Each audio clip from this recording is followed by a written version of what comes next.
All right, good evening. I would like to call this October 13th, 2022 Board of Selectmen meeting to order at 6:03 p.m. Second order tonight, approve the September 2022 meeting minutes. I have a first. Do I have a second? Second. All in favor? Great. Public forum, this is an opportunity for anyone who wishes to address the board this evening with any items that are not on this evening's agenda. You may do so at this time. Are you coming, Tracy? Coming. All right. Good evening. Hey, Tracy. Tracy O'Rourke, Town Clerk, for those at home who might not know me. I just wanted to let everyone know that absentee ballots are now available, and you can obtain one in 3 different ways. You can either come to Town Hall during regular business hours, which is 8 a.m. to 4:30 p.m., Monday through Friday. You can request them by telephone by calling 967-1610 or 967-1611. Or you can go online and request it electronically, and you can find that link on the town's website, kennebunkportme.gov, and it's the very first link under important links, and it will take you to the state's website. You'll fill it all in, they'll send me a notification, and I'll mail it to you. Just a reminder that the last day to request an absentee ballot is Thursday, November 3rd, and I will be open until 7 o'clock that night to issue ballots, register people to vote, and receive ballots that have already been voted. And I'm also going to be available on Saturday, October 22nd, from 9 a.m. to noon for the same thing. So there's plenty of opportunity if you'd like to vote early and get it out of the way. Tracy, do you want to remind people that we have the ballot box in front? Yes. And about mailing your ballot close to election? Yes. The preferred method of returning them is either to bring them to Town Hall, or we do have a drop box out front by the sidewalk. It's clearly labeled absentee ballots, Town of Kennebunkport. It's secure, it's nailed into the ground, it can't be lifted or anything like that.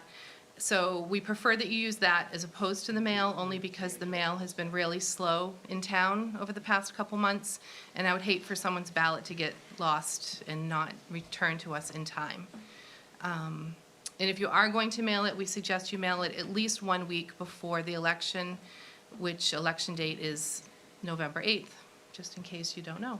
Tracy, for the record, here in the state of Maine, ballots have to be in on election day, correct? Absentee ballots, you need to receive them. Yes, they have to be received by 8 p.m. on election night. Thank you. Thank you. Yep. Any other questions? No. Okay, great. Don't thank go you. anywhere. We have other work for you later tonight. I'm right here. All right, thank you very much. Would anyone else in the audience like to speak? No? Do we have anybody? Yes. We do have. Thank you, David. Melinda Anderson has a hand raised. I will allow her to speak. Good evening, Melinda. She needs to unmute.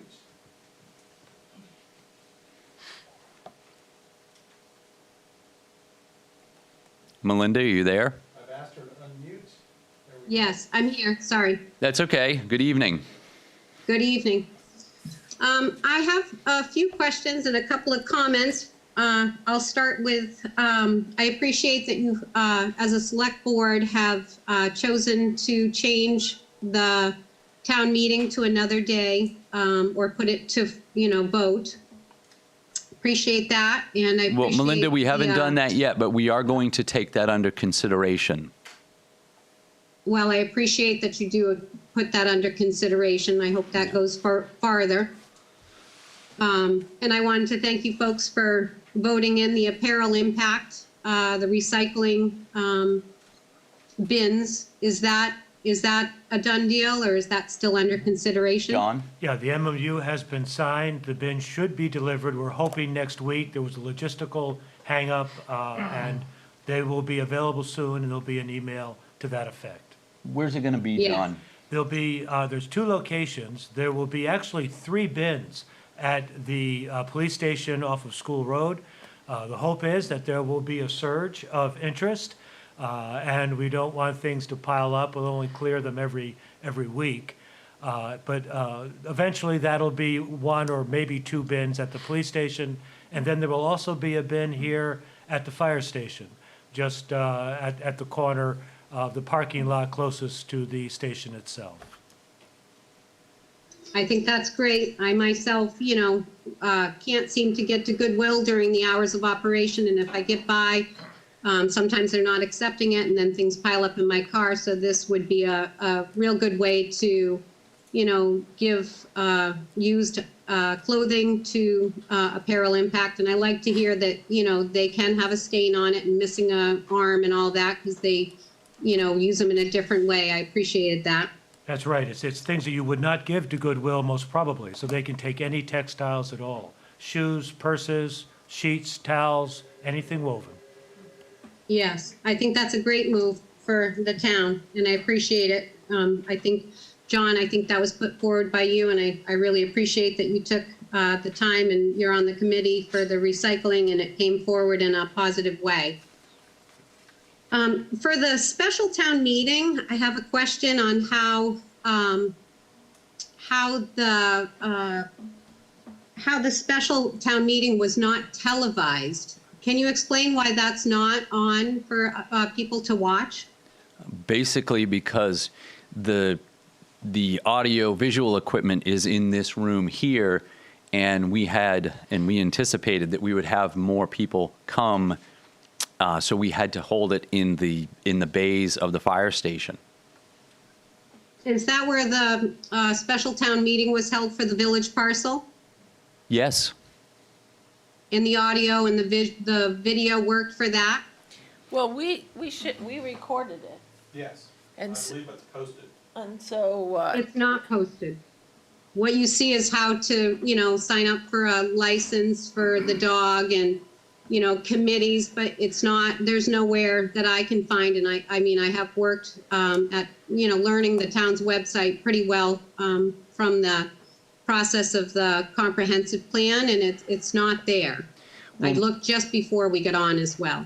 Melinda, later on this evening, we're going to discuss the very beginnings of the preliminary of a possible new town hall here in Kennebunkport.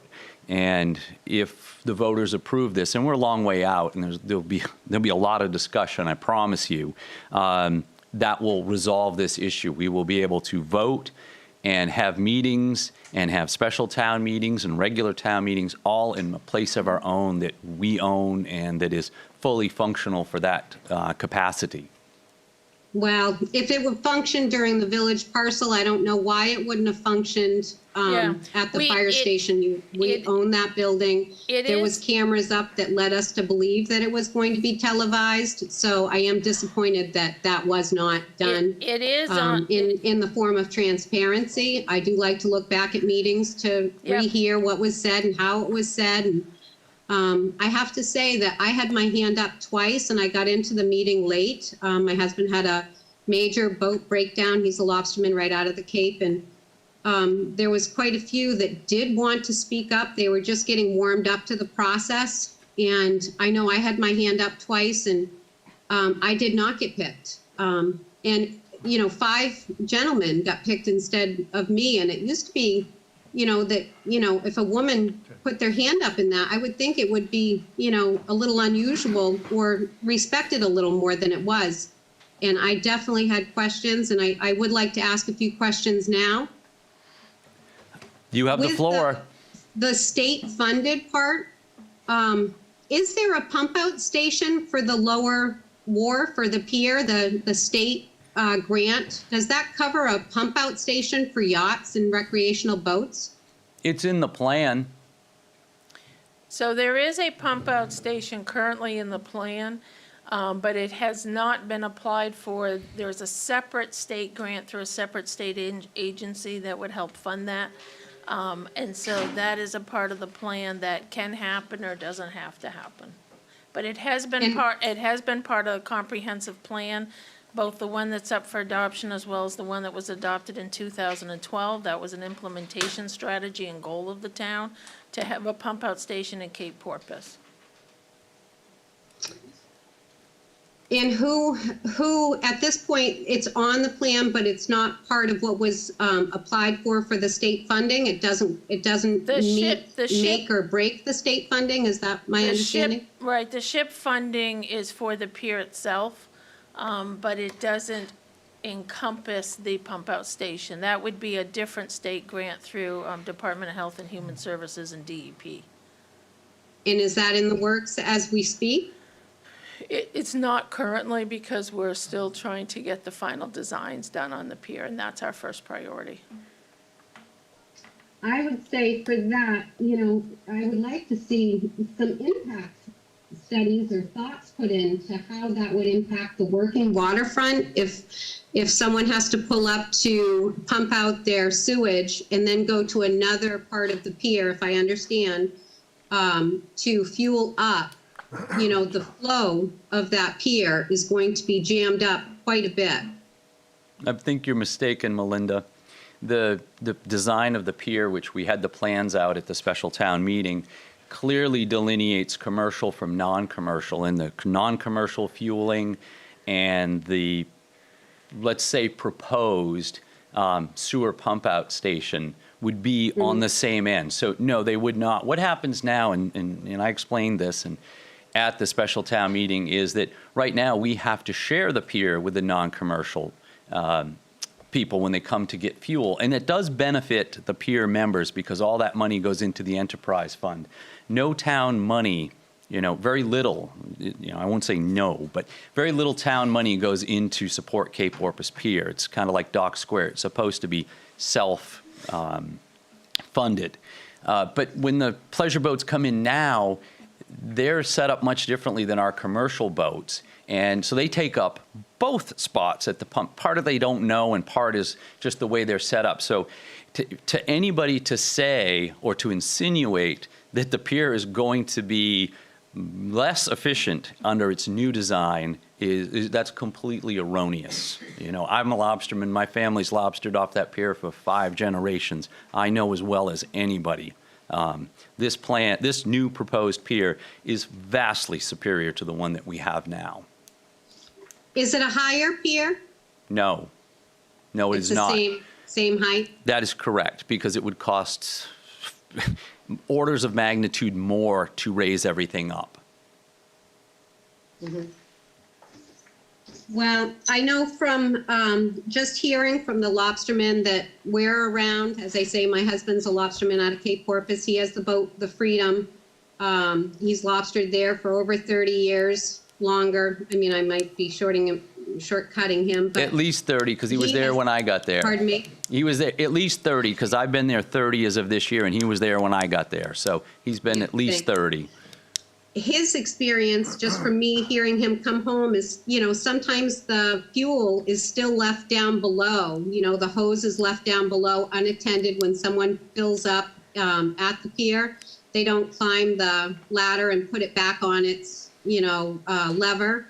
Do you know, is the pier manager going to be pumping fuel for recreational boats as well? Most likely, because they will not have a key system that the commercial boats have.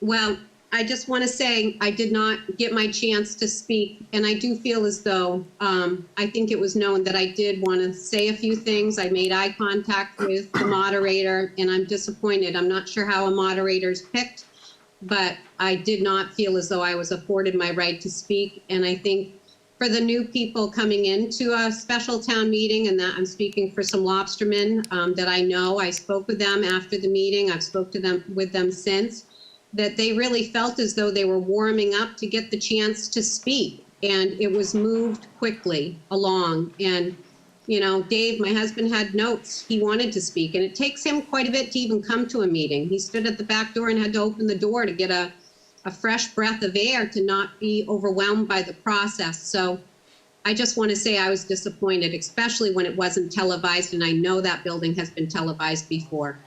The So, moderator probably did not see your hand. You probably did not. or else I he would've recall called on gaps you. in the time between speakers. So, yeah, Melinda, I take issue with your insinuation that because of your gender, you weren't picked. I do not believe that is true for one instance. I should like to believe that you weren't seen because other people. I stood forward. I was seen. I I could say I'm 99% sure I was seen, but Peter Eaton was picked before me. He's part of the Pier committee. And then the gentleman after was picked, and then it was moved.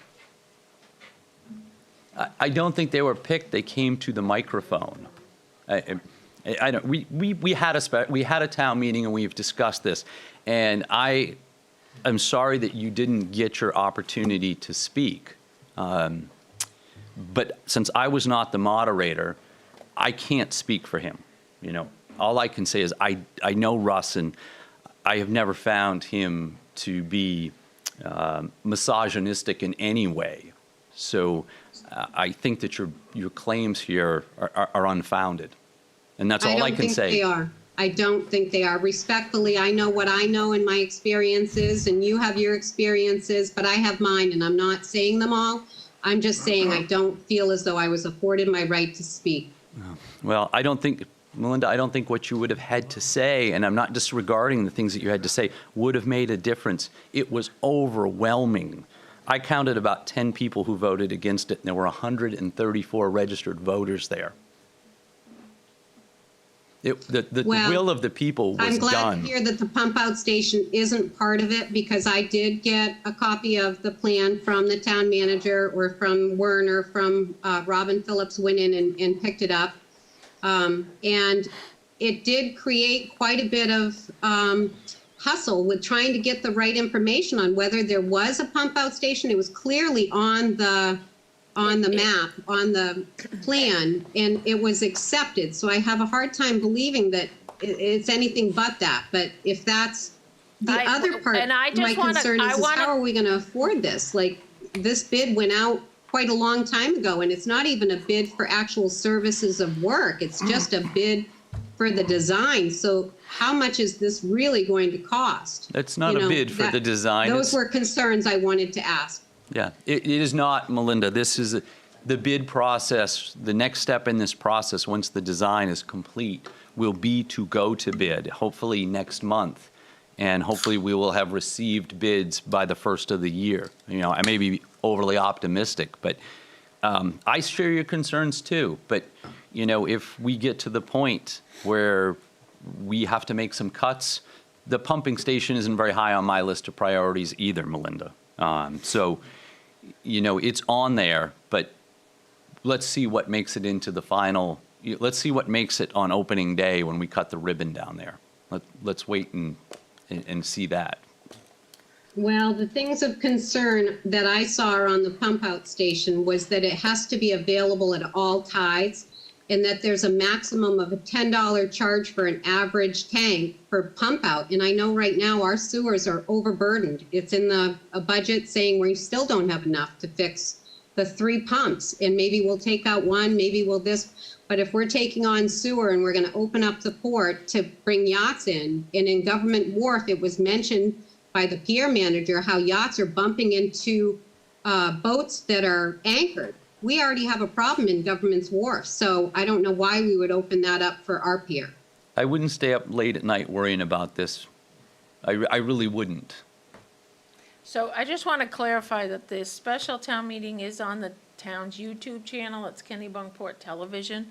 And so the special town meeting video is on there. Lori, have you watched it? No, I have not watched it. I would like you to watch it and see what I see. It's not available from what I can see. I'll watch again. I just watched on the town's website just before I got on to make sure I was saying accurate information. It's not there. There was a man that wanted to watch, and he asked what happened. He did not see it. I'm So looking that's at it. just two. I'm looking at it right now. It's on YouTube. It's not on the town's website, but on the town's YouTube channel. So can we get it on the town's website since we can get it Yeah. on YouTube? We do both. It's because we use software to do the meetings in this room, and on YouTube, we usually put other videos, but we can work with our AV crew to try and get that on the town's website as well. Well, I saw we had a budget increase for this type of thing. I'd appreciate it if it worked. So it Thank you. certainly works. It is a complicated system. I'll is put what I you would- down, Melinda, as a yes for the new town hall. I'll write you down right here. Ed, I'm not a yes. Don't put words in my mouth. This isn't funny. And That's you may called not sleep humor, well at levity, night. you know. You might not have trouble sleeping. with Yeah. this, but it bothers me. I don't appreciate the process. It's very hard for the normal person to stay up in current and correct. I appreciate your time. Thank you. Do we have anyone else in the audience, David? We do not. All right. Okay, number 4, we are going to have a public hearing. Public hearing for the November ballot on the proposed comprehensive plan. So as the Board of Selectmen will open this public hearing now. Warner, would you like to speak? I think the Growth Planning I was Committee needs to open their meeting as well. Janet, are you representative of the? She's got her own microphone. I like it. Right. Great. So if you could, Shall I just yeah, name open. my name? Correct, and open the meeting for the Growth Planning Committee. And then if we could just have members identify themselves. Good evening, everyone. This is an embedded meeting of the Growth Planning Committee. Tonight at the Board of Selectmen. Warner Gilm just introduced himself. My name is Janet Powell, and I'm the secretary of the committee. Pass the mic. James McMahon. It is all of us. Ms. Johnson? Oh, Paul Hogan. okay, we are open. Thank you, Janet. Great. So I'll just give just a little bit of an overview. What we've done is we started a comprehensive plan update process in September of 2019. Gosh, it seems like a lifetime ago. And then we wound up suspending the project during that first portion of COVID. Then we resumed the project in October of 2020. The Growth Planning Committee worked diligently along with our consultants, Tom Morgan and Liz Durfee. And so what you have is you have a document that it's a 2-part document. So we have a volume 1 that is a little over a 20-page summary. It's what we kind of refer to as the coffee table version of the comprehensive plan that gives a high-level overview of what work has been done. And then we have volume 2, which is a pretty extensive 18-topic chapter document. It's over 400-plus pages. It contains things like our goals, policies, and strategies. We have an implementation table, which I can tell you that all the different boards and committees and staff departments worked with myself and with growth planning and the consultants on looking at those policies and strategies to make sure that they were consistent with our practices and the plans that we have for the future. Public engagement, we had 5 notable public engagement sessions as well as a group of mini surveys that went into the process. And of course, all of the documents, including all of our minutes, documentation, and over 50 different map sets are all available on our website. And so we have a separate website dedicated to the comp plan. Speaking for myself, it was a process that had a lot of engagement. We received a lot of feedback throughout the process. It was not a small undertaking for the committee, and certainly can say that I thank the public and the Board of Selectmen and all the other boards for helping us with that. Where we're at in the process now, the plan has been submitted to the state for its review, so that's as part of what's done is that comp plans are submitted to the state for a consistency review. We know it is in process, so we had hoped to receive that consistency determination by now. However, due to staffing issues at the state level, which I'm sure everybody understands, that has not been finalized yet. So should we have any substantive items that need to be addressed, then we would bring those we would bring those forward to the voters if necessary. So that's where we're at. Certainly, I'm available, and the committee is available here as well if there are any questions about the plan. Great. Thank you, Warner. Michelle, do you have anything to add? Mike? No. No. Okay. So will you close your Yes, I committee? will. Thank you, everyone, and thank you, Werner. That was an excellent review. And if you'll adjourn or, We're going to adjourn the meeting. Do I have a motion to adjourn? Okay. Second it? Okay. Everyone. all right, thank you. Meeting is adjourned. And I will close the Board of Selectmen session of this meeting. We do not need to take a vote this evening. Okay, moving on to number 5. This is the public hearing on ordinances for the November ballot. Can I open and close as one, Lori? Or do I need to open and close for each of them? No, one. Okay, so I'm going to open a public hearing on our November ballot. Tracy, did you wish to speak to any of this? We've seen these before. We have the amendment to the Kennebunk River ordinance, amendment to the administrative code, amendment to the shellfish conservation ordinance, and amendment to the land use ordinance regarding residential rental accommodation, i.e. the Roomers, not the Fleetwood Mac album, but ROOMERS. The only thing I would add that copies of the revisions are available on the town's website under Town Clerk Elections. It shows all of the strikeouts and additions, and there's also hard copies available at Town Hall if anyone would like to pick up a set. Okay, thank you, Tracy. Is there any questions from the board or the audience? Okay, I will proceed to close this public hearing. Okay, number 6, appointments, and I'll take these 3 as one vote, if you don't mind. Appoint Loretta McDonald to the Board of Assessment Review with a term expiration of 1 July 2023.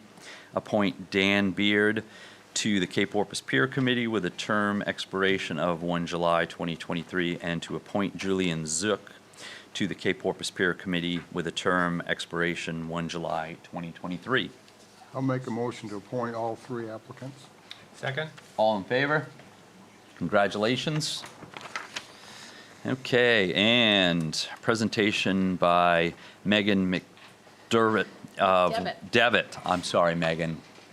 They tell me I need glasses and I refuse to wear them. Of Woodward and Curran on the Pier Road Causeway project. Thank you all. Nice to see you again. Happy to be here to present some of the work we've been doing in this preliminary design phase. We do have a PowerPoint presentation. I don't know if we have a clicker to move the presentation, or I can just indicate to change the slides. Talk to me. All right, sounds great. Just holler at Dave, he'll take care of you.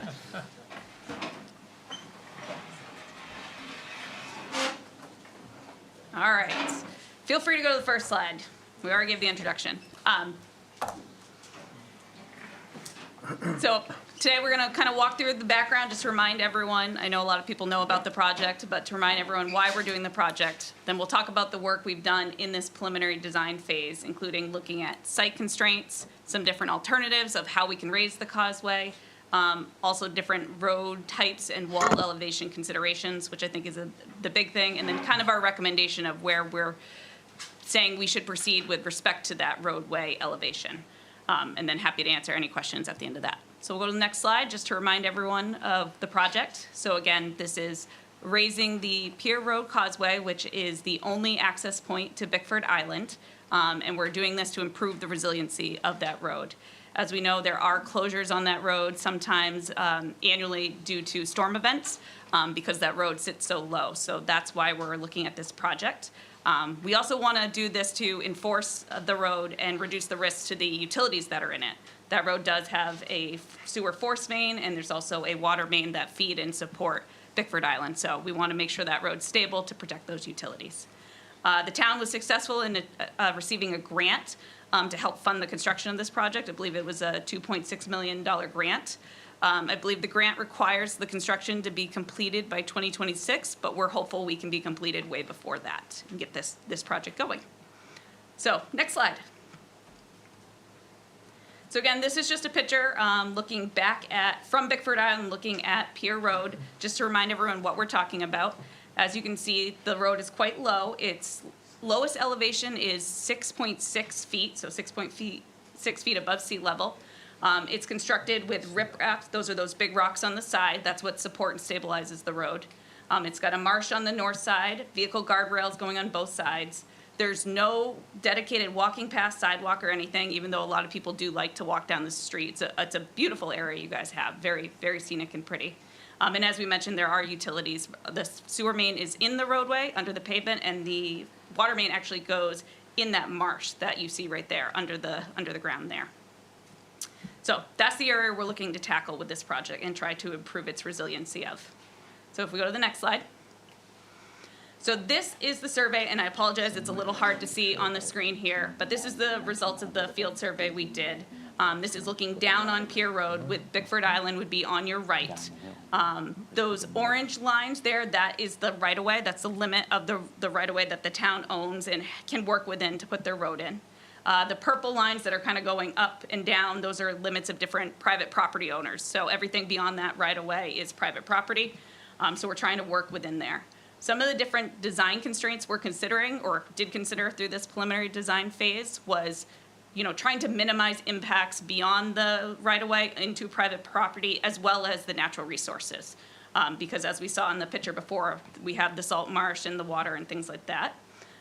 We also know that there is that kayak launch that's there, and we want to try to maintain access to that to the best of our abilities. So that's another design constraint we've been looking at and considering. We want to try to keep the road within the right-of-way so that it's easier for the town to do future maintenance and anything like that. We can try to limit the number of easements and stuff that's required there. So that's another constraint we're looking at. On the right side there, you can see as you get onto Bickford Island, there's quite a few existing properties with driveways that are going to be impacted when we raise this road. So we're trying to find out how we can do it without adversely impacting their properties, work collaboratively with them to come up with a good solution.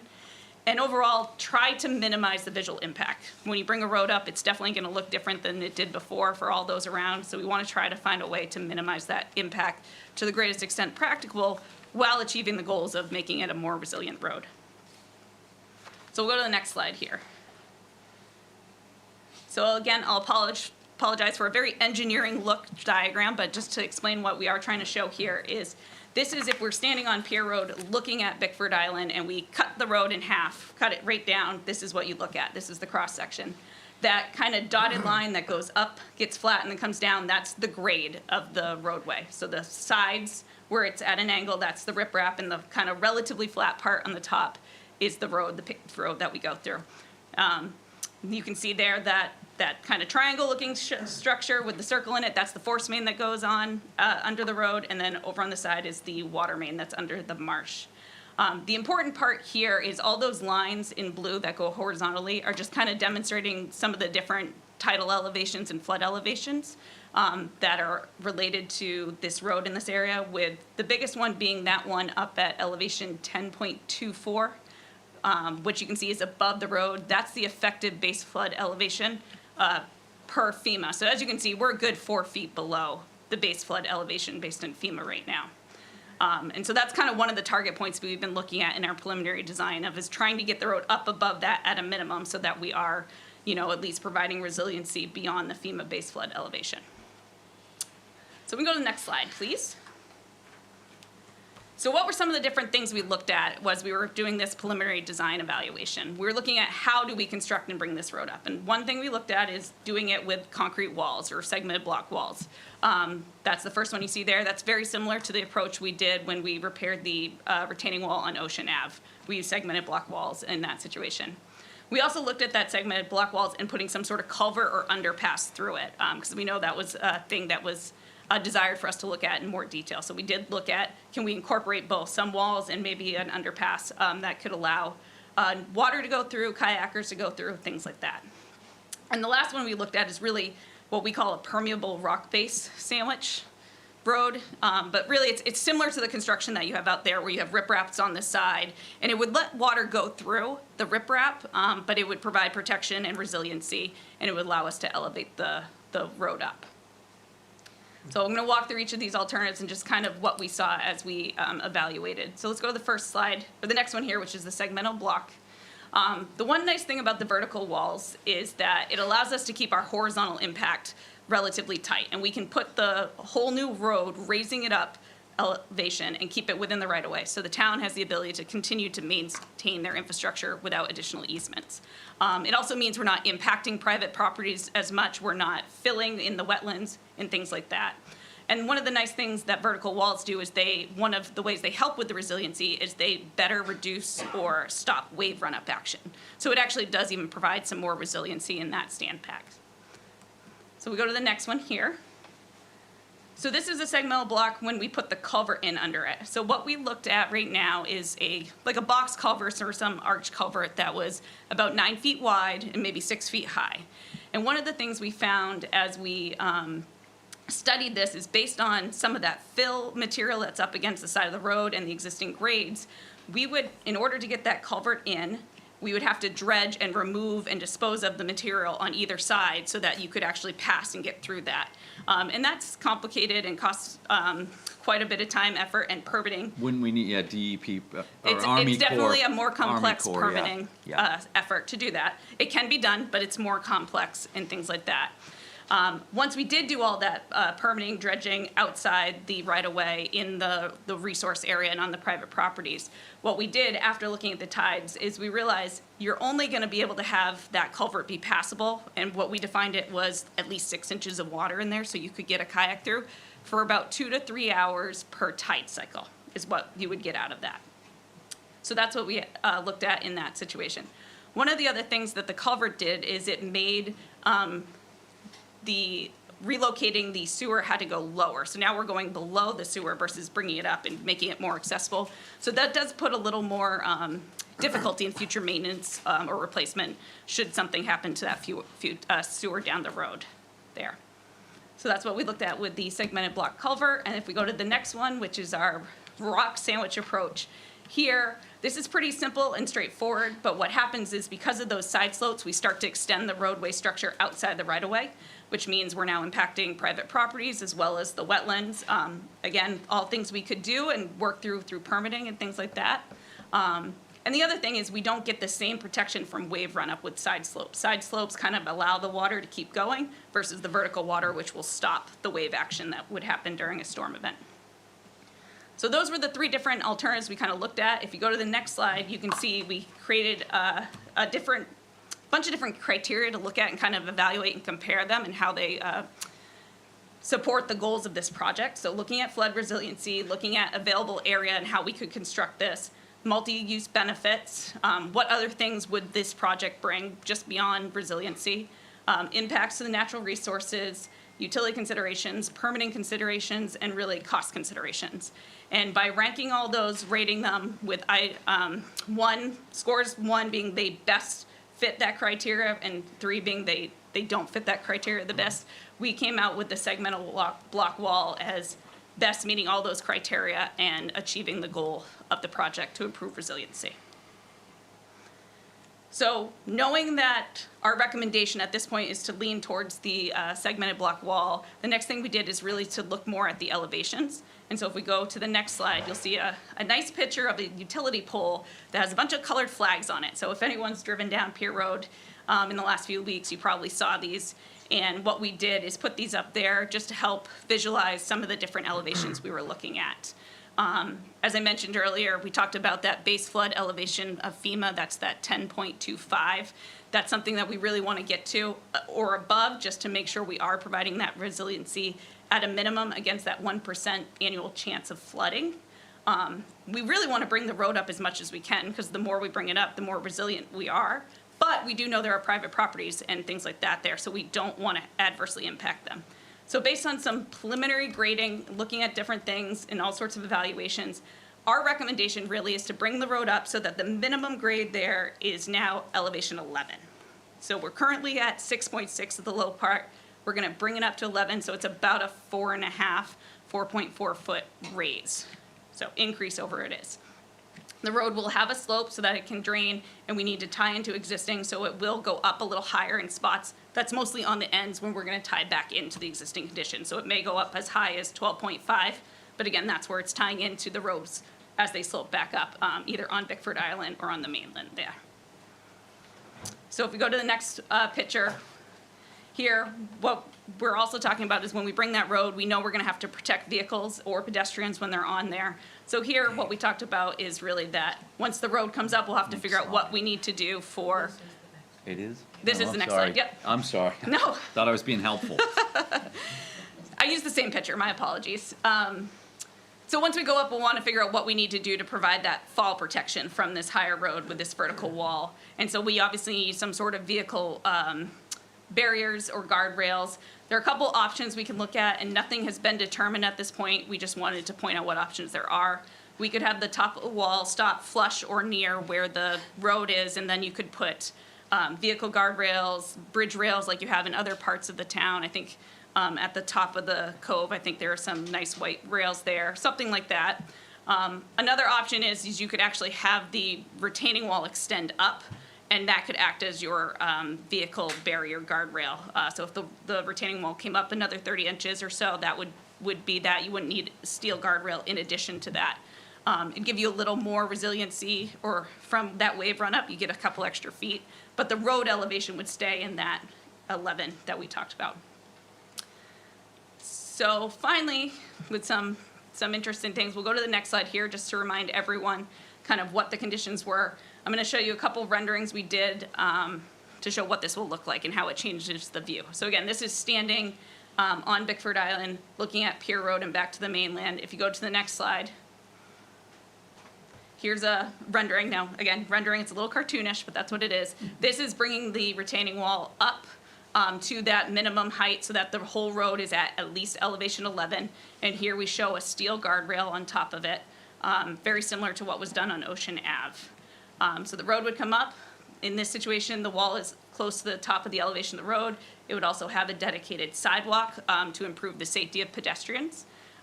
We would replant areas down below the wall to help reduce the height of the wall that's seen, but also just to restore the natural resources.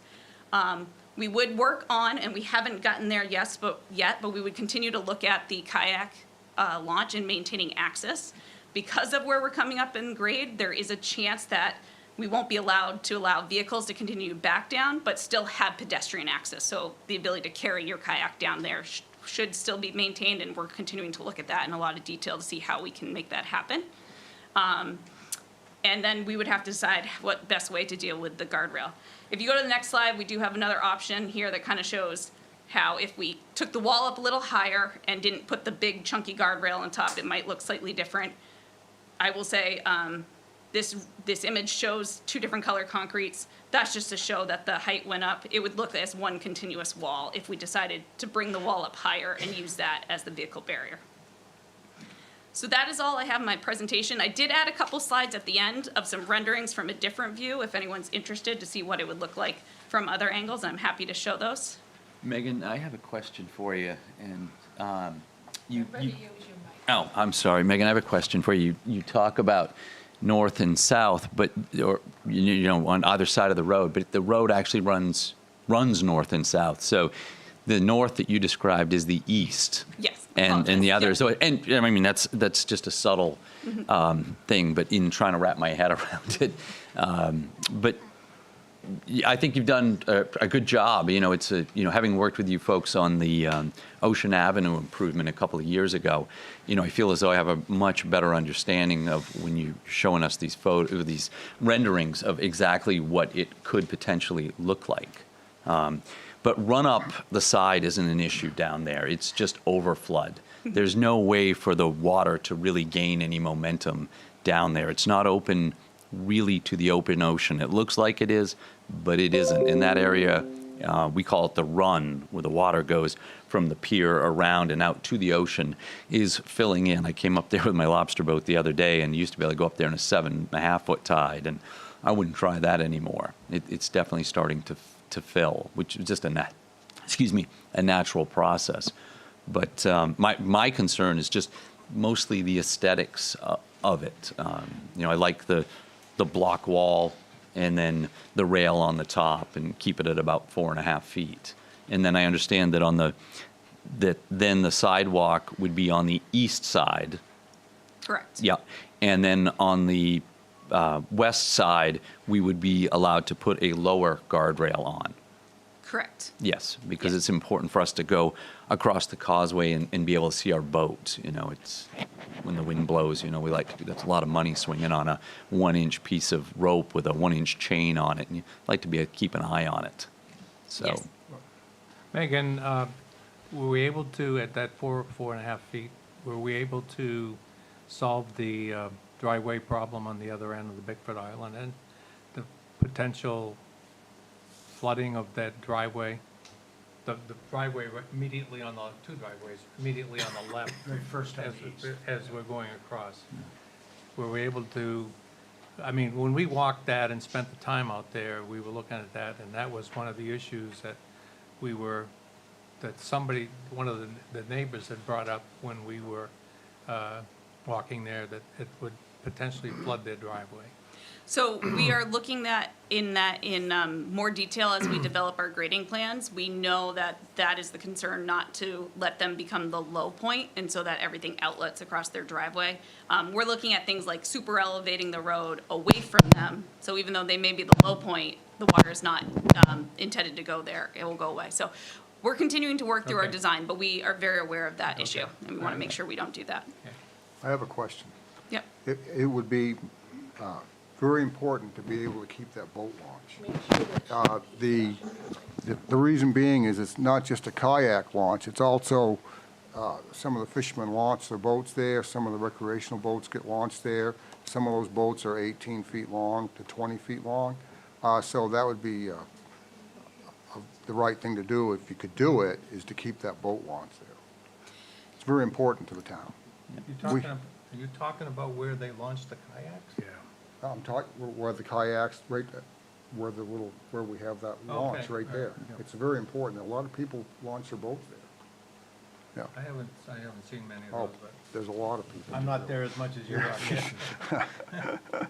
Well, in the end, just keep in mind, that may not be our decision because the town doesn't own that land. No, I understand Yeah. that, but what I'm saying is, if we could keep it, it would be very beneficial to the community. Understand, and I assure you, we're still looking at that area in a lot more detail to figure out what needs to be happen. It may be steeper, it may end up being steeper, maybe it's still able to launch down it with vehicles or trailers and things like that, but we are looking at that in more detail. We kind of had to know what the right elevation of the road was from a resiliency standpoint, and then we can start to look at how it ties into all these other areas. All right, thank you. I have a lot of questions about that too, but I'd like to wait and to see what you've designed, prior to making any comments on that. Yes. Just curious, on your rendering, there's a considerable number of boulders that are there now, and they're not in your rendering. Are you going to be removing those, or should I visualize those boulders also in front of the wall as it's? Yeah, particularly, in the west side has the largest ones, yeah. Yeah, we're still working through all those details. We anticipate some of them will have to be removed temporarily in order to install the wall and to place it, and some of them will be put back, and then we will work with the town, with our landscape architect, whether we want to keep it just boulders as a look, or if we want to revegetate it to match the natural grasses around there. So those are all up still for discussion on how we'd like to finalize the appearance and aesthetics. We have somebody in the audience. Would you please approach the mic and announce your name? Yes. Yes, so the folks at home can see and hear you. My name's Teresa Willett, and I have Coastal Maine Kayak and Bike. Can you hold them? Can you hear, David? Yeah, can you? Thank you. I'm short. It's My okay. name's Teresa Willett, and I have Coastal Maine Kayak and Bike. And I wanted to come tonight, even though I live in Kennebunk, not Kennebunkport. But I'm out in Cape Porpoise a lot, and I'm sure you have seen me out there. Mm-hmm. And with raising the causeway, it's a good idea. But from a safety standpoint, there's a lot of people that launch their kayaks and boats. I've seen those go out quite a bit, launching motorboats as well. And if we can't back down to unload, not just me, but people with 1 or 2 kayaks or 3 or 4 kayaks, we end up in the road. And with that hill and curve, that's not a good idea. No. So just from a safety standpoint, that's what I see. Absolutely. As I had said to Megan, I'd like to see more design work before we get there. But do keep in mind, the town of Kennebunkport does not own. Oh, I know that. So it may not be our decision in the end, but I'm glad that you came tonight and to speak your mind, and we're happy to have visitors from the other side of the river come and see us. Thank you. I'm also in that river. That's right. Richard, yes, absolutely. Hello, I'm Richard Perry. I live at 1 Stonehaven, and actually... Move the mic up. Yeah, Richard. there you go. You can hold on to it if it makes it easier. Stonehaven, and I was one of the folks originally who set the kayak launch into motion. And I want you to know that we obviously very much support the idea of resiliency. We understand and we see on a regular basis the tidal surges that briefly put a lot of seaweed into the roadway there. And I think it's appropriate that we try to improve this section of Pier Road, but it's by no means the only section of Pier Road that's impacted by rising sea levels. And I appreciate Megan's involvement and her concerns and her assessment of the important aesthetics of that beautiful location. So as we proceed with this, it's important to us that we not only approach this trying to achieve a reasonable outcome and a reasonable design that creates a size that doesn't dominate our harbor. Somebody mentioned, maybe it was you, Alan, that you want to be, or you did, Ed, that you want to be able to see your boats. Well, one of those photographs or one of those renderings shows the height on the west side, not the south side, at the level of the car window. So the impact of this, I think, may be more than what we really want. So the aesthetic impact's important to us all. Obviously, the environmental impact, the notion of filling wetlands or trading or paying town money in exchange for wetland damage doesn't really appeal to us, when the whole point of this is to blunt the effects of climate change on our environment. And finally, I think you all know that we've been very dedicated to the idea of public recreational access to the water. And that is something that we've allowed and have worked with a partnership with the town, that's what Lori calls it, to see that continue. And I'd like to see it continue, but this project makes it very difficult because, as Teresa mentioned, the height of the road is significant. So one of the things I question is the FEMA target, because we all know that the FEMA target, A, has been wrong in Cape Porpoise Harbor in the past. The issue of the velocity that you might remember was challenged by Harrington and by others on the other side of the Causeway, and found not to be correct. In part, I think FEMA's estimate of the need for height is based on wave action. We don't have waves. We have tidal surge that briefly interrupts the roadway. I'm not saying we shouldn't try to address that, but I'm saying that I think that FEMA overstates that. And in the town's actual application, they stated that NOAA's target estimate for maximal sea level change by 2100, so over 75 years from now, is only up to 3.9 feet. I think I have that correct. I can't pull it up on my computer in this environment here. So if that's the case, and I think it's probably true, and the notion that FEMA is building something vertical to address the idea of wave action is really overkill. And I think we could improve the infrastructure underneath and make it safer, which I think is a very important need. I think we can raise the road for resiliency, but I don't think we need to go as high as FEMA. And if we don't, then we don't have a wall that looks like a target from a big city for graffiti, that block wall from the east side that I consider to be particularly non-attractive. We have to keep in mind that planting so-called native plants there doesn't provide much shield through the many months, half the year, that they're not in bloom. So we're really going to be looking at quite a tall wall with a significant impact. So I hope you'll take those things into consideration. And thank you for your attention. Thank you, Richard. Anybody else like to speak this evening? Okay. Thank you, Megan. I'm sure we'll hear from you again with some updated Megan, could design. you just talk about next steps at this point? Yep, so our next steps now are to advance the design plans to what we call a preliminary design report that we will submit to the town for review, and that's where we will kind of outline what we're proposing in the project. The town will get a chance to review, comment, provide feedback, if we need to make any adjustments, and once that is blessed by the town, then we advance it into permit applications at that point, things like that. So Okay. the other thing was, I know some of the abutters had questions about renderings from their viewpoint, and so I know we were looking to get some feedback from the selectmen on the design path at this point, but can you just speak to what the abutters might foresee about any future renderings, or when that timeline might look?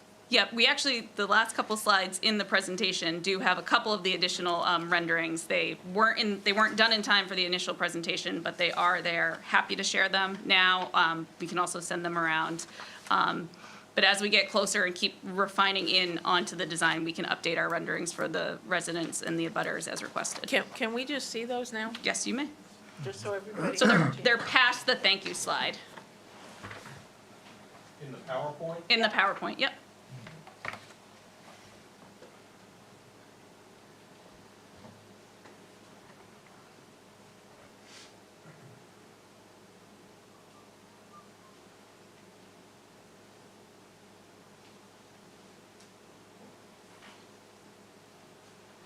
I think I have a copy of them right here.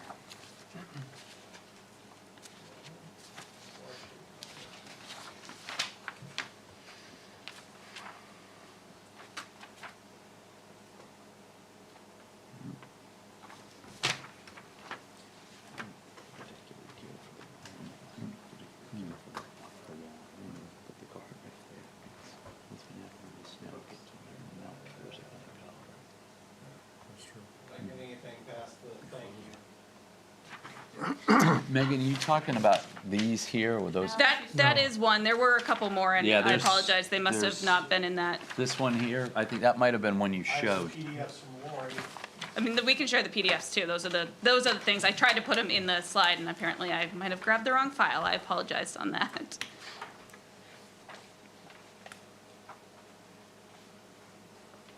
Not showing on my screen. There we go. All right. Right. So this is the view from 75 Pier Road on Bickford Island, looking back. So this would be your west side, I believe. West side, Correct. East. Looking east. Yeah. So from the harbor, looking back, and if you go to the next one, you can see how this changes there with the rendering.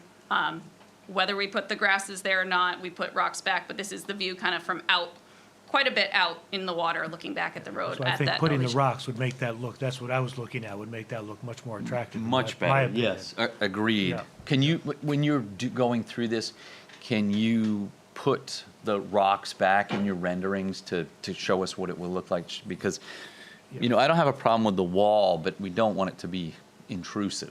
You know, we don't want to just, you know, it's been that doesn't look very New Englandy, but understanding that, you know, we have constraints. You know, Photoshop me some rocks. Yeah, yeah. I'd love to make it out of granite, but Lori says we don't have that kind of money. So, Alan, to your point earlier, just notice the height of the wall relative to that car. Maybe sort of point it Yeah. out, being able to see the boats. We'll address that, trust me. No, there's, actually, you need to see it closer up. There's plenty of view. Well, Yeah. the one I'm looking at, It's right up to the level of the top of the Yeah. wall. Megan, what is the height for the non-sidewalk? I won't hold you to it. Is it 36 inches? No. For a true vehicle guardrail, I believe it's between 29 and 31. I Okay. can't tell you the exact Is that one. like the guardrails we have on there now? Yes, exactly. That would be the height. The So we max could height. put that on one side and then put the, One that protects a pedestrian fall, which is on 42 the, inch. on the east side, yes. Correct. Yes. That's, okay. That might be an option as well. Correct. But, I mean, Yeah. we can talk this around 100 times tonight, but I think that at this point, unless the board or somebody else has another, please come to the microphone and state your name. Hi, Wendy Wise, and I'm at 2 Stonehaven Drive. So I just wanted to just kind of reinforce one thing that I thought was important that Richard raised, which is just, you know, one of the fundamental decisions is the height, right? Because that impacts the other driveways on Bickford Island. It impacts the view. It impacts, you know, safety measures and all that. So just want to make sure that that's one of the considerations that gets evaluated in the decision, and that we're doing what makes sense, not just, go with what FEMA says, but consider, the wave action and all of that, and what we know, has happened historically. So that's all. Okay, thank you. I would just suggest, if somebody wants to take a look at what the railing would look like going along there, look at the head of the harbor on Pier Road. And that was a big controversy when we put that in. It's right in front of my house. And it actually turned out to be fine. And I can't tell you the number of the people that come by in their cars every single day and hold out the window, stopping and taking pictures. So that is, I think that the railing that you're talking about for this is actually a little bit lower than that. We sort of overbuilt that. And so take a look at it. Cars don't have any problem looking over it, and I'm guessing that's probably, how high did you say, Megan? No, 29 to 31, the one Okay, for well. vehicles only. The one in front of your house has got to be 40 inches, It's 40 Mike. inches or more. Yeah. And cars have no problem seeing over it at all. But how high would the pedestrian side be? Not the 42 vehicle? inches. 42 inches. So that would be looking towards Skipper Joe's, towards Goose Rock's If you Beach. put it on the other side. Well, we're going to have the sidewalk on the east side, on the Skipper Joe's or the Goose Rock side, if you Right. will. No, right. Right. If you put the sidewalk on that So side. we need to take a look at it all, anyway, make sure it's right. Either way, this will become a vast improvement over what we have. But, I have many of the same concerns that you do, and believe me, Richard and I have discussed this in a great deal, and we, as with many of the other Board of Selectmen members, and, I know Megan, she's doing the best that she can at this point, but, we have to go another step further before we can make more decisions. So tonight was, a basic information night, and I feel as though I'm a little bit, the board's a little bit ahead of this, maybe except for John, because he wasn't here when we did the Ocean Avenue project, but we've been down this road once before, and there was a great deal of controversy. And in the end, we reached a compromise that solved, I won't say it solved everybody's problems, but nobody's approached me since it was done, and we reached some compromise and said they were unhappy with it. So I hope that we will get to the same point in this project. Dick, we haven't heard from you tonight. Dick Smith, 3 Stonehaven. I heard one comment about, this not looking very New England-y, and another That was comment me. about get rid of the grass in the rendering and let's go to stone. And as we mention the analogy of the guardrails at the head of the harbor, I'm thinking also of that embankment as seen from the water. And that is stone up to within perhaps a foot or a foot and a half, I Yeah, can't that's say, about from the top, which is concrete. It would be certainly in keeping with the character of the neighborhood to adopt a similar appearing approach to any vertical wall that we might put in there on the causeway. It would make it resemble the rest of the community, if you will. As I said, Dick, I hear you. I'd love to build this thing entirely out of granite, like something you'd see down in Stonington, but, unless you're going to write the check for it, we do have a budget. But that's why I've asked Megan to put some of the riprap, the stone, back up so that we're not looking at such a obtrusive concrete wall there. They're really like giant Legos. They're actually not as bad looking in person as, the rendering is the rendering. But we will move on with this, and I'm sure we will see you all here in another month or so, and, we can have some more substantive discussion because we will have more advanced plans. But thank you for coming out and speaking your minds this evening. All right, unless there's anybody else who wishes to speak on this subject, I'm going to move on. Number 8 would be award construction administration contract for wastewater pump station project to Woodward and Curran. Is Eric here? Oh, he's hiding behind the podium. How are you, Eric? Wallflower. Yeah. So we're working with Megan on the pump station projects right now. She's taken us through the design phase and bid administration phase of the pump station project. We've, I believe at the last meeting, you folks agreed to go forward with Apex Construction on the pump station, and they're itching to go. So they're ready to go, and they'd like to get moving on that. What we did not have for a figure from Woodward Curran to assist us on the construction administration, which really involves just feedback from the design engineers and involves the administrative aspects of working with the State Revolving Loan Fund and the DEP to make sure that all the paperwork is in place. There is going to be potentially change directives that are going to happen, also known as change orders and such, and they'll be administering those as well. I personally will be doing the residency work as far as inspecting the work that's going in the ground, so that is not part of their number. So what they have proposed is they proposed a number not to exceed of $75,000. So the number would really be based on a time and materials proposal, and the project goes well and smoothly, that number would be under.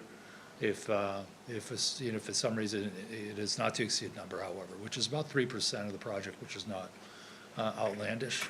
It's just under 3%, which is in line with a typical number for a $2.55 million project right now.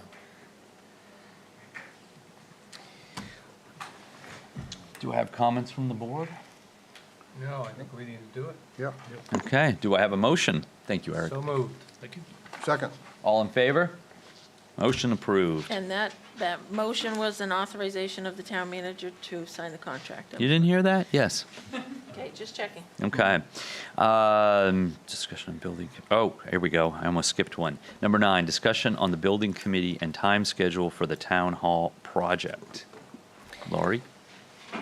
Yeah, so the town hall design was awarded to Sebago Technics and Hayes Architect. And so Werner and I had a kickoff meeting with the consultant to talk about timeline and process. I'm just gonna let them leave. Yeah. And as part of that, looking at the timeline, I put in your packet a projected timeline for this.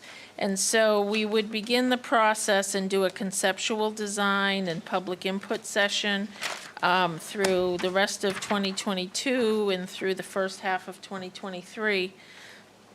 And we would be at potentially a 30% design by summer of 2023. And that would give us a cost estimate in order to go to a November ballot question for any funding requirements to go forward with the town hall project. And then we would have to finish the permitting process, both planning board as well as state and federal agencies, and final construction documents. And that would be finished by late spring 2024. And then it would allow for construction to begin later in 2024 and finish in about a 14-month window, so that by September 2025. So you can see that it's about a 3-year process in totality, but just wanted to walk you through that proposed timeline and see if you have any questions or feedback on that. Well, I think that the timeline is good. You know, that gives us ample opportunity to meet with the various stakeholders in town and explain what we're doing and come up with a comprehensive plan. I suggest that we create a committee. Plus the pier will be finished. Let construction will be done. We hope so, yes. God willing, Yep, yeah. absolutely. That would be good. So if it would please the board, I have a list of names here of people who have agreed to be on our external building committee. have they agreed to it, or is this just names They that? they have. They have, okay. Well, once we vote them in, it's too late. Yes. They said, right now, they said they would. So I would like to read these if that pleases the board. Sure. I have Larry Simmons, he's a planning board member and retired engineer. I have Judith Phillips, Reed Lane resident, and previously worked at an architectural firm. I have Dick Smith, who's with us this evening, Cape Porpoise resident and retired engineer, also the unofficial mayor of Stonehaven Hill. I have David Graham, also a Cape Porpoise resident and active architect. Jessica Kimball, resident and active landscape architect. Deb Bauman, resident and interior designer. And we all know April Defoe, our retired town clerk and I believe current chairman of the budget committee. I think that's a great list. Yeah, we'll need some selectmen too, but do I have a nomination for these folks? So moved. Second. All in favor? So approved. I got a question on this timeline, though. When do we vote? When do we So vote? you would vote in November of '23. November 23. 23. Yep. Yes, it's down here. Yep. So we need 2 selectmen also to be on this committee. I would like to do it, but I don't think that my time schedule will allow, and that my term expires in June, and there's a possibility that I may, I plan on running for reelection, but I may not be here. I've So got time. You got time? I, Yeah. I mean, I would like I'd to be be willing. involved and try to come as a resident to some of these meetings, because if I come as a selectman, if you that like would a be second. problematic. But if the 2 of you are game, Yeah, I'm good. yeah, okay. So since we only have 4 of us, we're not gonna vote on it. You 2 are just now members of the committee. Okay, there we go. So, thank you. Thank you to everybody who's agreed to serve on this committee. It's very important, and as we had a caller at the beginning of the meeting, we certainly are in need of a larger space to, hold our meetings and to vote, and, a space that's our own and where we can do everything in one place. So hopefully, as we move forward, we will come up with an appropriate design and have it ready to be on the ballot in November of 2023. Number 10, award HVAC bid for the police station. And Chief Sanford is coming to the microphone. Good evening. First of all, apologize for my appearance. Did you lose your razor? No, this month, it's October, it's awareness. We're trying to raise some funds for a child advocacy group. You can go to the police department's website, and if you make a donation, we've all made donations, and we can grow a beard. So Great. I'm going to do it, but I can't wait for November 1st. 'Cause it's driving me nuts, and it makes me look really old. But anyways, the HVAC, that's a capital improvement plan that we budgeted for. I put out for bids several companies, and I've only gotten one, which happens to be our vendor back from Atlantic Comfort Engineering. They're going to replace our existing cooling system that we have in the police station. I've put quite a bit of money into it over the years since I've been here, and for a replacement, they're going to do that. And I also asked for some information on putting heat pumps in the nurses section of the police department, because they have no cooling over there, so we end up having to put these big window units in there. And I was able to get kind of a little bit of deal here and do the whole project. It came in under budget for the one bid that I got. One company actually was going to come out and do a bid. They're a very big company, and they stopped doing any kind of bids, and they don't know when they're going to start doing bids anymore because overwhelmed and no equipment. So supply and demand is pretty tough right now with a lot of industries. So I'm recommending that we go with this so I can move the project forward and improve the building as a whole. I'll make a motion to award the HVAC contract to Atlantic Comfort Systems. For $19,550? Mm-hmm. I'll second that. Okay, we have a motion and a second. All in favor? Motion passes. Thank you. Thank you, And that Chief. includes as well as 2 heat pumps in the nurses' wing as That's well. nice. That's nice. Good work. And now we come to the highlight of the evening. We would like to introduce Michelle Radley as our new town planner. I think, actually, did I steal your thunder, Warner? No, not at all. So, but yeah, just like to take a moment to introduce Michelle Radley to you all. Michelle comes to us from Eco Maine. She's also a recent Muskie School grad. So she comes well qualified to work here at the town with us, and she's a welcome addition to the planning and codes team. So welcome, Michelle, and it's good to have her with us. Welcome, Michelle. Think about it. So Yeah. Michelle's going to say a couple words? Yeah. Oh, sure, yeah. I'm going to say a couple of words. Get used to that Man, why'd you microphone. have to take that from me? Sorry. It's great to be here, and I'm very excited to work for the town. Thank you for the warm welcome and introduction. Yeah. Well, we're happy to Looking forward have to you. it. Oh, great. The feeling is mutual, and I guess I'm here now. Excellent, excellent. Well, Welcome. Thank you. Thank you. thank you. Should just stay here. Great.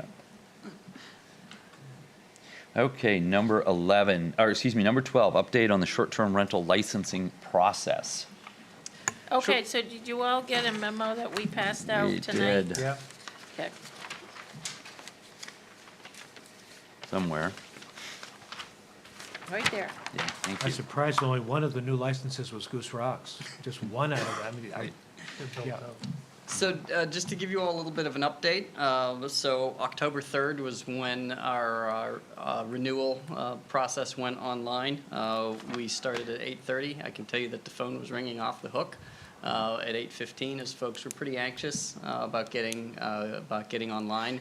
Phones pretty much immediately stopped at 8:30 whenever the portal went live. I think we were pretty successful in terms of getting folks, into that system. And so we continue to work with property owners as they're, walking through this online process. Also, we sent letters to all property owners, reminding them to renew, as well as noticing those that, were potentially interested in applying for new short-term rental licenses. So it was something that was, pretty well publicized, at this point. So I'm going to turn it over to Michelle just to let her talk a little bit about the memo that you have in front of you. I think just as some updated numbers and statistics, and I'll let her talk a little bit about that. Great. So like Werner started, this is a little bit about what we've been seeing in terms of the actual applications that have been coming in on the memo here. So we have 29 total new applications, non-renewals, that have come in since the 3rd, one of those being in Goose Rocks Beach neighborhood, so exempt from the cap. 143 of the 405 renewals have come in as well. Again, they have until December 31st to go forward and renew their applications. And so we should just point out to the public that it is not an automatic renewal system. And if you have a current permit and you want it in 2023, you must resubmit as a renewal. Couldn't have said it better myself. There are an additional 3 homes that have had qualifying sales that will now make their short-term rental licenses come back and open up. So those are an additional 3 that'll be added to the 7 that the board had approved for additional licenses. So right now it looks like we have 10 open new licenses. And then as this moves a little bit forward into the process, in the next couple of weeks, the team over in codes will be begin to look over the new applications and the renewals. And that process will begin with the renewals and the initial 10 applications that have opened up. We will go forward to looking into the possibility of having other new applicants have licenses depending on the status of renewals and further property sales as well. Applications will be checked in the order that they come in and reviewed for completeness of their application. And just so I'm clear, these 3 that were short-term rentals that now have become available. If someone in one of those homes wanted to be a short-term rental licensee holder, they would need to apply and get in line with the 28, I guess, now that already exist, right? Exactly right. Perfect. So they have no priority, they just need to get in line. Yeah. Get in line. So we now have 28, and we know we have 7 or maybe 10 available, so. Right. As of right now, that data, it was pulled from Vision from the 1st of this year to the 31st of July. So there will be likely new property sale data for the second half of the year. That may influence the number of Of course, we licenses. also have outstanding 360 some that have rentals but have not renewed. Right. If they don't, those would just go right into the pool and satisfy by order the ones that came in for the new applications. So long as they're not in Goose Rocks. Exactly. Yeah. Oh, it's a good point. Is that true? Are those all out? Are some of those in Goose Rocks? Yes. Those Yeah. 405s could be in Goose Yeah. Rocks, huh? Right. Michelle, just for people watching at home, the waiting list, if you will. Sure. That will reset next year, meaning that, No. Warner's shaking his head. No. So anybody who gets on the waiting list this year, say we issued 10 licenses hypothetically, and I was number 11, I would be number 1 next year? Yes. Right. But would I have to reapply? Okay. Very good. I think that's pretty You would or would not? I see how your I head. would nodded. not. You would not. No. But, so you would be contacted if you said, hey, I no longer want it, well, then it would just wash and you'd go to 12 or whatever the next number was. All right, good. Yep. Excellent. It sounds like you guys have done a great job fleshing this Awesome out. job. And as the brainchild of this whole thing, I couldn't have envisioned it working out any better. And I say the brainchild because I know it hasn't been the most popular among some people, but I think it's a very, very important ordinance for the future of our year-round community. So, well, if you have no more, thank you. Great, thank you. Yep. Okay, authorize quitclaim deed for Lisa Tito. I gotta get glasses, I guess. Gotta give it up. Map and lot 024-002-007A. Motion to authorize the quitclaim deed for map and lot 024-002-007A. Do I have a second? Second. Okay, just a note to anybody following at home that back taxes on this property have been paid in full, and we will issue a quitclaim deed for that. All those in favor? So moved. Okay, and item number 14, discussion of ad hoc committee to research possible public boat launch. I think we hit upon this earlier this evening in discussing the Causeway, where, that's not, even in its current condition, isn't a public boat launch in the sense that you could launch large commercial boats there. Right. As you could in the Kennebunk River, you can at a private launch on Langsford Road, or perhaps we could at a publicly owned launch sometime in the future if we could find an available parcel.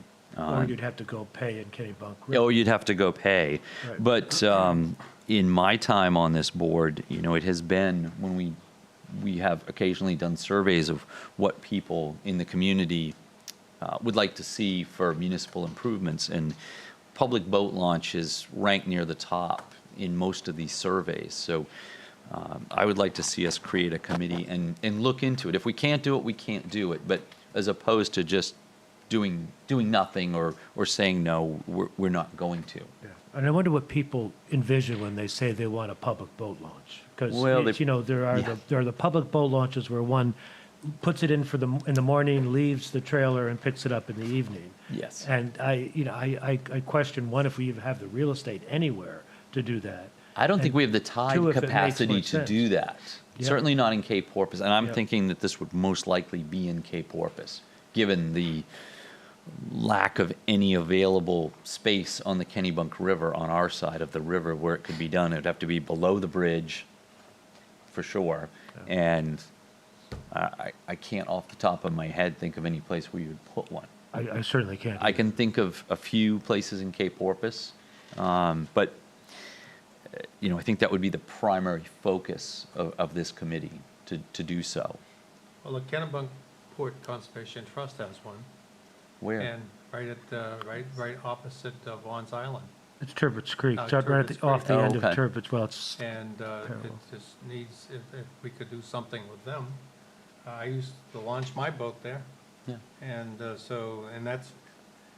needs a little work, but Sounds like Mike's volunteering for this committee, No, but, I'm no, on I the do committee. think that, I'm just saying, Yes. might not hurt to talk to them to see if that can be improved and used more. There's not There's- parking, is there, Mike? no, it No. would not be. no, I don't envision any of these having It's not what I say, parking. It's not that sort of There'd be no thing. parking No. there. And the tide, And that's title as well. yes, So everything is going to be title everything here. is Yeah. title, yeah, And so- title will determine the fact that even if there was parking, it wouldn't be convenient to launch your boat and come back.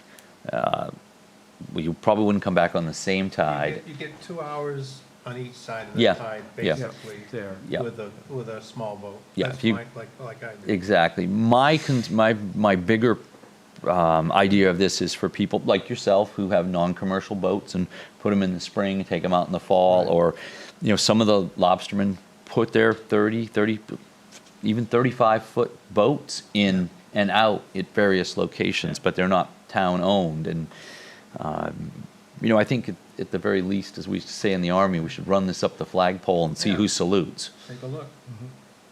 Yeah, absolutely. So, can I have the board's permission to create an ad hoc committee with a no later than December 2023 sunset date on it? So moved. Yeah. Yeah. Can I have a second? All in favor?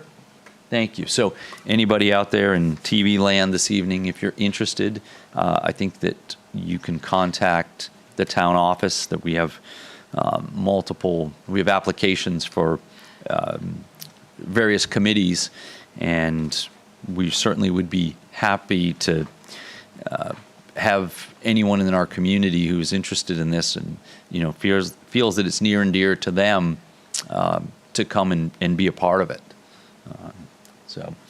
Well, thank you for that one. Now on to some really good news. I would like to move that we accept a $50 anonymous donation dedicated to the nurses' general account. So moved. Have a second? All in favor? Accepted with much appreciation. And to accept a $500 donation from William Gordon Family Foundation towards the Emergency Fuel Fund. So moved. Have a second? Second. All in favor? And again, with much appreciation. All right. Other business. John? None, thank you. Mike? Yeah, I'd like to have us consider having some kind of a meeting with Town of Kennebunk, the Business Association in town, and us regarding the bus issues in town, especially the way we've had them this year.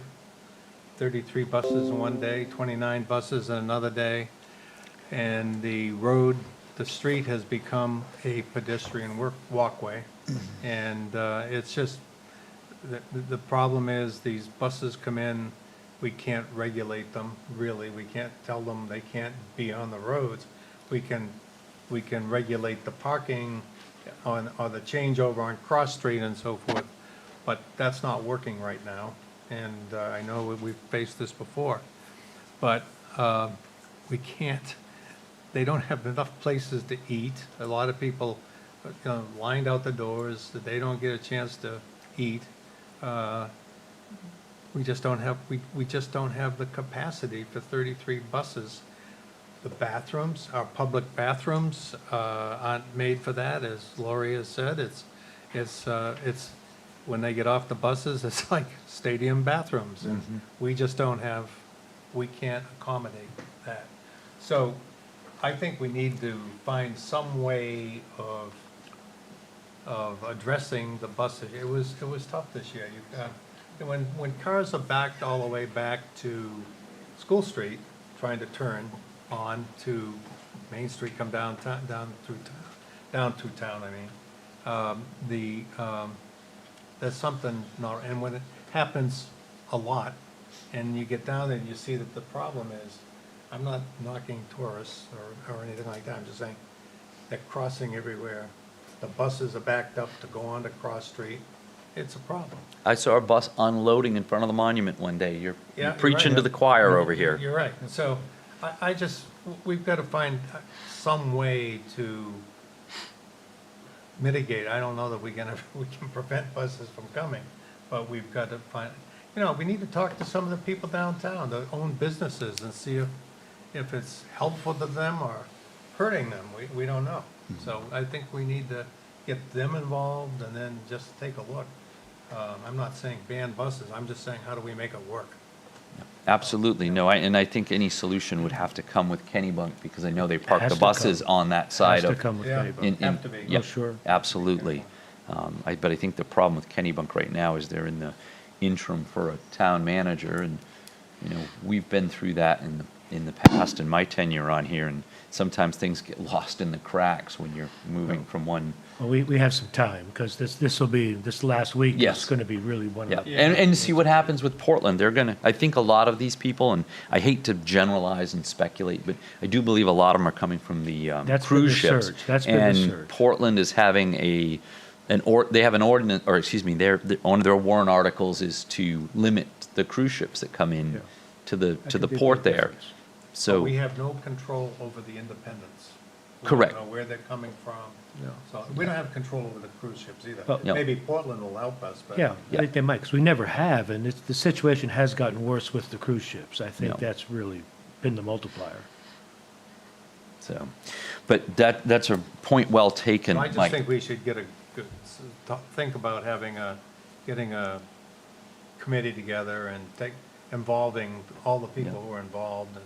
Well, perhaps you can, I know Sheila knows the business community very well. Maybe you can talk. I'd like to hear what their thoughts are, because agree. some of the feedback I have heard, and this is through the grapevine, was that they're not exactly happy with all the people. They kind of clog the place up, and they have issues with too many people. You wouldn't think you'd hear that, but Squeeze out the regular customers too. yes. and- That's right. Yep. So, yeah. absolutely. All right. Well, thank you for that, Mike. Yep. Alan, do you have anything? No, I'm all set. Lori? I do. I wanted to have Chris Simeone just give you an update on our paving. We've got a lot of roads done that Oh, the yeah. crews worked Yeah. on, and I thought Chris could give everyone a overview. So, good evening, and I guess I'll start by apologizing first. You've seen our crew out tearing up several roads. We've been up on the upper end of Beechwood out by Route 9, Old Cape Road, Elm Street to Pearl Street. We'll be on Main Street shortly. We would appreciate Is that it. Maine with an E or Maine with an E. good? Maine with an E. So we would just like to explain the process to everybody, especially to the public as well. We do obviously get some complaints at times about why maybe this moves so slowly, at different parts. But as with anything, there's a process. So generally what we like to do before we pave a road, because we want the pavement to last, it's an investment, we like to go through, we change out cross culverts if they need to be changed out. We add or replace catch basins as needed. We may take down trees here and there so that we can push out the shoulders of the road a little bit. And depending on the shape of the road to begin with, sometimes we need to reclaim it. So generally when we reclaim, Pike will bring in a reclaiming machine and they actually grind all the pavement up. Depending on elevation differences, sometimes we have to haul fill out of there because we don't have enough room to simply just overlay the pavement. So it can be a long process depending on what that particular road needs.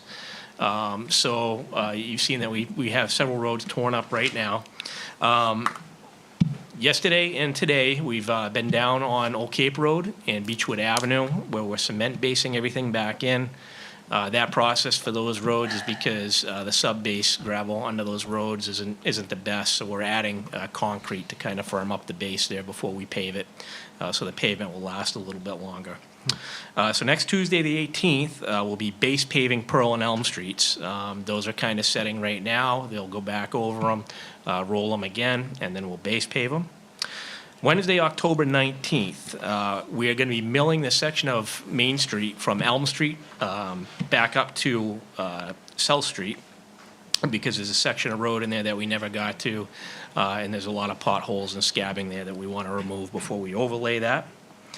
And Monday, October 14th, and through Wednesday the 26th, tentatively, we're going to be base paving Old Cape Road and Beechwood Avenue. So those should be tied in at that point. As with anything else, paving contractor schedules are difficult. We get a day of rain, sometimes it pushes stuff back. They have had their reclaimer go down. That'll end up pushing, reclaiming back a day. So this is the most current schedule that we have at this time. So I don't know if anybody has any questions. Is there something after a base paving? It sounds like that's the start of something. It is. So it's 2-inch base paving, and then, typically we would probably like to wait a year and then overlay it. Wait with a year, all right. Yeah. Yep. So it'll be painted and everything. It'll be a road. Correct. Correct. That's good. Thank you very much for that update, Chris. Thanks, Chris. And they're doing a wonderful job. I've been up and down Old Cape Road several times, and it's And I just quite wanna- impressive to watch them do that work. Yes. Yeah, I just want to give a shout out to the crew because they've been very busy. We've replaced a lot of culverts, a lot They of were there catch this basins, morning at a lot of trees. 6:30 when I was headed out to Kennebunk. Yep. Yeah. Yep. So And those it's been- reflective vests work great. It's been a lot of work this summer. Yeah. So, and they've done a good job keeping everything on schedule so that Pike doesn't fall behind with us, so. Yeah. Great. And Chris, do you and Eric just want to let the selectmen know where we are in the residents on Wilds District with the survey and? Sure. If you want to speak to this, Eric, but, So we've sent out, we've held a public meeting, a couple of you were able to attend that. After that, we did commit to sending out a survey to not only the people along Wells District, but the neighborhoods that are nearby. That was one of the requests out of the public meeting that we had. Those were sent out and were asked to be returned for October 1st. We're getting a few that are a little bit later, but we're still putting them into a spreadsheet right now. We've got approximately 200 responses to that. A lot of interest, a lot of phone calls. How are they leaning, sidewalk or no? Well, the survey asked 3 questions. One was to add a sidewalk. Option 2 was to widen, to provide some shoulder width on the side. And the third was to just have minimal expansion of the road and repairs of the road. And I would say they're about one-third, one-third, course they one-third. Yeah. Yeah, and that's where the numbers are ending up. Probably depends on where you live on that Yeah, road, indeed. too. Right. Indeed, how much you use the We did gather sidewalk or- addresses. Yeah, good. But some of the concerns, interestingly, with people are driving with bicycles being on the road, and sometimes it's just, I like to cycle. So it's a very, they varied, and there were some comments that came with them as well. So we gathered all of those. We have them all in a spreadsheet right now. Great. So we were also asked to hold another informational meeting. So that would be the next step right now, that we'll hold another informational meeting. We'll let you know when that is. And I would like to do that before we come back to the board and just look for a final recommendation from you folks. Great. Thank you, guys. Do you have anything else, Laurie? No. And I would just like to thank everyone who turned out 2 weeks ago to our special town meeting. It's nice to see democracy in action, and that is certainly the most direct democracy that you're going to find. And as a commercial fisherman, when I saw the vote, I have to say that it really made me proud to be a member of the Board of Selectmen, to be a ninth generation member of this town, and to be a commercial fisherman, because the support that I saw, and I spoke to many of the people when they came in, because there was a little bit of, I don't want to use the word controversy, but there was a little bit of ambiguity in the air as to how the fishermen felt about this project. And almost to a person, people said, no, we're here to support you. And when they said that, they didn't mean me as a is an individual, but we're here to support the commercial fishermen. And, that really touched me. And I would just like to say thank you for the people who came out and participated. No matter what your vote was, you came and you participated. And, that's what makes America great, and that's what makes Kennebunkport great. Thank you. Approve the warrants? So moved. Do I have a second? Second. All in favor? And everybody's favorite? Adjournment. I move that we Motion to adjourn. adjourn. Okay, I have a motion and a second. All in favor? Thank you, everyone. We have to get